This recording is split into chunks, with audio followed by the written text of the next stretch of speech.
Voici un tas de barres d'armature. C'est un petit atelier. Sans hésiter, l'artisan place les barres dans la machine, pour les découper en morceaux de la longueur d'un cure-dent environ. Mais ils ne sont pas destinés à nettoyer les dents. Une fois découpés en petits morceaux, les barres d'armature sont immédiatement rassemblées et versées dans un four, dès l'ouverture de la vanne. Le processus de calcination commence, une fois chauffées jusqu'à devenir incandescentes. Ces barres d'armature recyclées, après avoir été traitées dans ce petit atelier de Peshawar, peuvent servir de matière première pour fabriquer un objet bon marché destiné à la population locale. Comme le produit fini offre un excellent rapport qualité-prix, la demande dépasse souvent l'offre, et le patron s'en met plein les poches. Les blocs d'acier sont placés sur une presse à forger, sous l'action de la forte pression et du formage de la machine. Ils sont transformés en hexagones réguliers. Ces hexagones ne sont encore que des ébauches, en raison de la simplicité de l'équipement.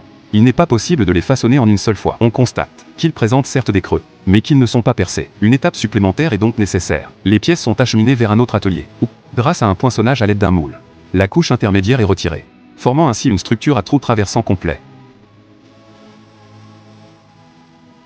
Sous les mains expertes de l'artisan. Une fois le trou traversant réalisé, les pièces sont placées sur une perceuse pour être alésées. Une fois la précision des dimensions vérifiée, tout est prêt. Il ne reste plus qu'une dernière étape, le taraudage à l'aide d'un tarot. Et bien qu'il ne dispose que d'un seul tarot, le maître artisan a réussi à automatiser le processus, grâce à un gabarit de fixation rudimentaire. Il peut tarauder 5 écrous en une seule fois. C'est ainsi que, dans ce petit atelier, les déchets de barres filetées sont transformés en trésors, recyclés et valorisés, pour fabriquer un écrou hexagonal.